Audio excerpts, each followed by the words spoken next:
रियासत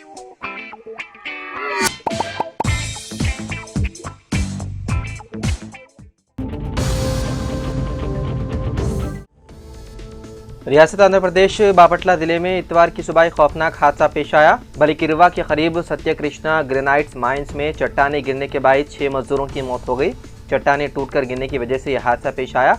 अब तक 4 नाशों को मलबे से निकाला जा चुका है, जबकि बाकी 2 नाशों को निकालने के लिए इमदादी कार्रवाइयां जारी हैं। हादसे के वक्त माइंस में 16 मजदूर काम कर रहे थे।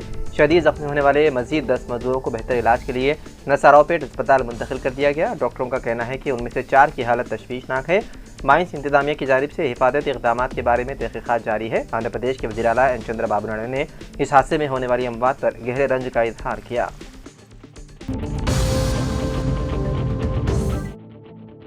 तेलंगाना जागृति की सदर व रुकन कानून साज कौंसिल कविता ने ऐलान किया है कि BC रिजर्वेशन के हुसूल के लिए तेलंगाना जागृति कल से यानी कि पीर के रोज से शुरू होने वाली 3 दिनों तक यानी कि 72 घंटे गैर मुआयना भूख हड़ताल करेगी। उन्होंने मुतालबा किया है कि हुकूमत इस एहतजाज के लिए मुस्बित तौर पर इजाज़त देनी चाहिए। कविता ने कहा कि BC तबकों में 112 ज़ातें शामिल हैं और हर रोज़ 40 ज़ातों को अपने मसाइल बयान करने का मौका दिया जाए, इसलिए तमाम तबकात की बात सुनने के लिए कम से कम 3 दिन दरकार हैं। उसी मकसद के लिए 72 घंटे तक खाना और पानी छोड़कर गांधीयाई तर्ज पर भूख हड़ताल की जाएगी। उन्होंने इल्ज़ाम लगाया है कि BC तबकात को 42% रिजर्वेशन फराहम किए बगैर कांग्रेस और BJP ड्रामे कर रही है। BJP ऑर्डिनेंस पर वादे मौक़िफ़ इख्तियार नहीं कर रही, जबकि BC रिजर्वेशन पर उसका धरना महज एक कॉमेडी धरना है, जैसे कोई चोर दूसरों पर चोर होने का इल्ज़ाम लगाए। उन्होंने कहा कि वो खौफजदा होने वाली शख्सियत नहीं है, बल्कि तेलंगाना के लिए लड़ने वाली है। उन्होंने दावा किया कि उन्होंने जो खत KCR को लिखा वो किस तरह अफशा हुआ, इसका उन्हें इल्म है।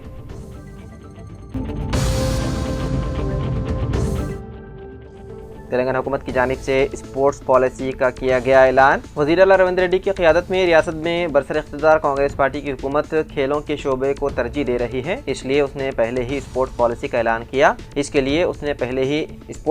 ऐलान किया है। ये पॉलिसी छुपी हुई सलाहियतों को उजागर करने के लिए बनाई गई है। स्पोर्ट्स पॉलिसी के जरिए खेलों में सियासी मुदाखलत को रोका जा सकता है। इसके हिस्से के तौर पर प्राइवेट पब्लिक पार्टनरशिप को बड़ा किरदार दिया गया है। कॉरपोरेट कंपनियों को मदऊ करने के लिए एक बोर्ड कायम किया गया है जो खेलों के शोबे को फ़रोग़ दे रही है और बेहतरीन नताइज फराहम कर रही है और जो इस शोबे में खुसूसी तजुर्बा रखती है। तेलंगाना हुकूमत ने स्पोर्ट्स हब के लिए एक बोर्ड ऑफ गवर्नेंस का तकर्रुर किया है। खेल और नौजवानों के उमूर की वजारत ने इस सिलसिले में एक जियो जारी किया है। खेलों के मैदान में नुमाया कारकर्दगी दिखाने वाले साबिक़ खिलाड़ियों और कई सनतकारों को बोर्ड ऑफ गवर्नेंस में जगह दी गई है।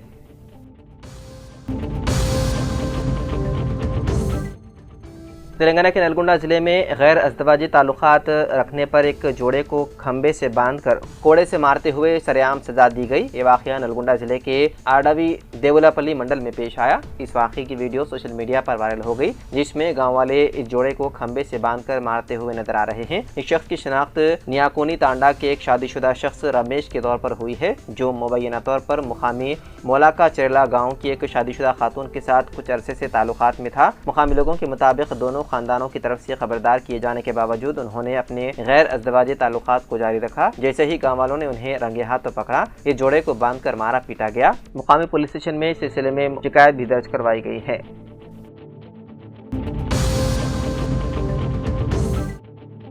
तेलंगाना के जोराला प्रोजेक्ट में बालाई इलाकों से भारी मिकदार में पानी दाखिल हो रहा है। प्रोजेक्ट अहदेदारों के मुताबिक हफ्ते की रात प्रोजेक्ट में पानी का बहाव 2,15,000 क्यूजिक से बढ़कर 2,20,000 क्यूजिक तक पहुंच गया।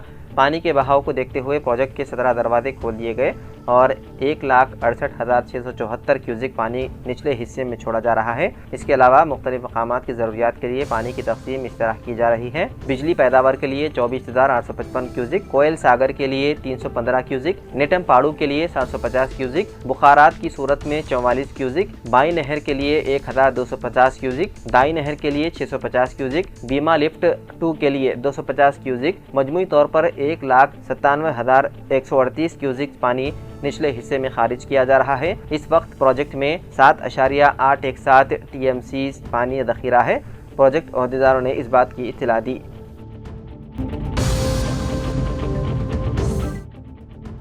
बालापुर पुलिस ने हैदराबाद के शाहीनगर के वादी सालेहीन इलाके में किराए के मकान से चलाए जा रहे जिस्म फरोशी के रैकेट का पर्दाफाश किया और 5 खवातीन को बादियाब करा लिया। एक खुफिया इत्तला पर कार्रवाई करते हुए पुलिस ने अहाते में छापा मारा और हाफिज बाबानगर के 51 साला अब्दुल वाहिद को गिरफ्तार कर लिया। जो मुबैना तौर पर रैकेट को मनज़्ज़म कर रहा था और ग्राहकों को मदऊ कर रहा था। कार्रवाई के दौरान 2 ग्राहकों को भी हिरासत में ले लिया गया। पुलिस ने बताया है कि वाहिद ने सिर्फ 10 दिन पहले ही मकान किराए पर लिया था और फी ग्राहक 2000 रुपये वसूल कर रहा था। पुलिस ने सिलसिले में मुकदमा दर्ज करते हुए बचाई गई खवातीन को शेल्टर होम मुंतकिल कर दिया।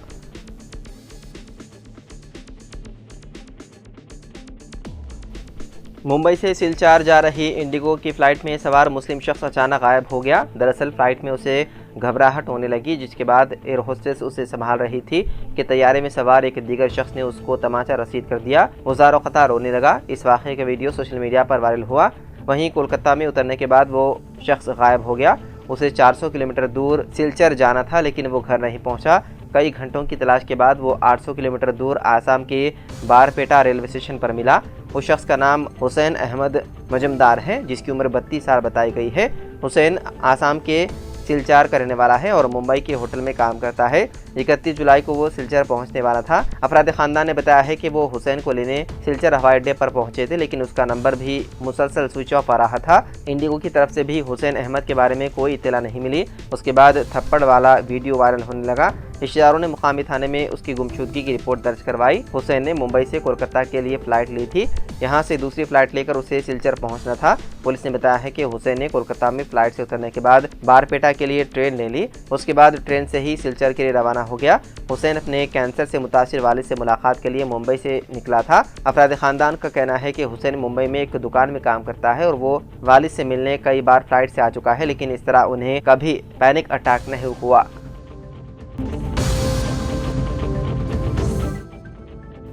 तेलंगाना के यादाद्री भुवनगिरी जिले के कलेक्टर हरमंत राव ने सरकारी नज़्म व ज़ब्त की खिलाफ वर्जी पर बड़ा कदम उठाया है। ड्यूटी पर हाजिर न होने के बावजूद हाजिरी दर्ज करवाने वाले 9 पंचायत सेक्रेटरीज को मुअत्तल कर दिया गया। कलेक्टर ने गुज़िश्ता रोज बाकायदा सरकारी अहकाम जारी करते हुए कार्रवाई की। बताया गया है कि रामन्नापेट, आत्माकूर, चौटुपल, मोतपुर, गंडाल और नारायणपुरम मंडलों से ताल्लुक रखने वाले उन सेक्रेटरीज ने जाली हाजिरी दर्ज करवाई थी। उनकी गैर हाजिरी के बावजूद सरकारी रिकॉर्ड में उनका हाजिर होना पाया गया, जिस पर कलेक्टर ने फौरी रद्दअमल जाहिर करते हुए मुअत्तली के अहकाम जारी कर दिए। राय के मुताबिक कलेक्टर ने वादे किया है कि सरकारी ड्यूटी में लापरवाही या जालसाजी किसी भी सूरत में बर्दाश्त नहीं की जाएगी। इस कार्रवाई को दीगर मुलाजिमीन के लिए इंतबाह के तौर पर देखा जा रहा है, ताकि आइंदा कोई भी सरकारी मुलाजिम अपने फराइज में कोताही न बरते।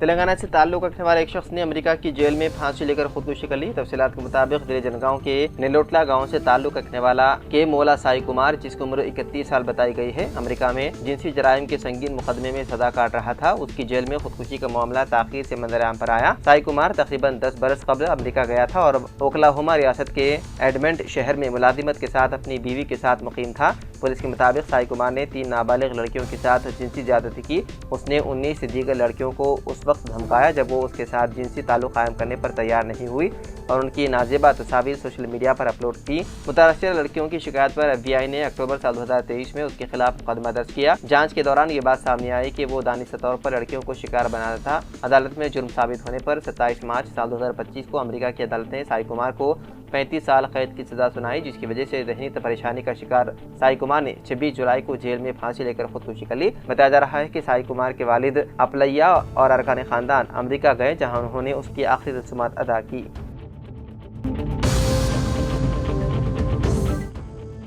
नए राशन कार्ड्स की मंजूरी। पुराने राशन कार्ड्स में अरकान खानदान के नामों के इंदराज का अमल बदस्तूर जारी है। ताहाल हुकूमत ने रियासत भर में 5,61,343 खानदानों के लिए नए राशन कार्ड्स मंजूर किए। अहदेदारों ने इसे मुतालिका अहले अफराद में तकसीम कर रहे हैं। 25 जुलाई से शुरू होने वाला ये अमल 10 अगस्त तक जारी रहेगा। अभी तक नए राशन कार्ड से मुतालिक डिज़ाइन को हतमी शक्ल नहीं दी गई और टेंडर का मामला अदालत में ज़ेर दौरान है। हुक्काम ने बताया कि फ़िलहाल राशन कार्ड के बजाय मंजूरी के दस्तावेज़ात तकसीम कर रहे हैं। अहदेदारों ने वजाहत की है कि उन दस्तावेज़ात के जरिए राशन फराहम किया जाएगा।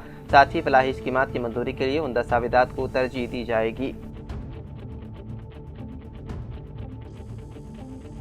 रियासत के सरकारी स्कूल्स में खिदमत अंजाम देने वाले टीचर्स गैर तदरीसी अमले के लिए चेहरे की शनाख्त से मुतालिक हाजिरी का निज़ाम पर अमलावरी का आगाज़ हो गया है। पहले दिन 75% टीचर्स और दीगर स्टाफ ने अपना रजिस्ट्रेशन कराया। तेलंगाना के स्कूल एजुकेशन हदूद में जुमला 24,973 सरकारी स्कूल हैं। उनमें 1,28,760 तदरीसी व गैर तदरीसी अमला खिदमात अंजाम दे रहा है। जुमे की शाम 5 बजे तक 96,327 स्टाफ ने रजिस्ट्रेशन कराया। अहदेदारों ने बताया है कि ये अमल आइंदा 1-2 दिन में 100% मुकम्मल हो जाएगा। रजिस्ट्रेशन कराने वाले 79,952 स्टाफ ने FRS ऐप के जरिए अपनी हाजिरी रजिस्टर करवाई। मजीद 6,405 अमले ने रजिस्ट्रेशन कराया मगर ऐप के जरिए हाजिरी नहीं दिलाई। गुज़िश्ता साल फरवरी में पायलट प्रोजेक्ट के तहत जिले पेदापल्ली में इस पर अमलावरी की गई। तजुर्बा कामयाब होने के बाद रियासत के दीगर 32 अदला में 1 अगस्त से इसको तोसी दी गई।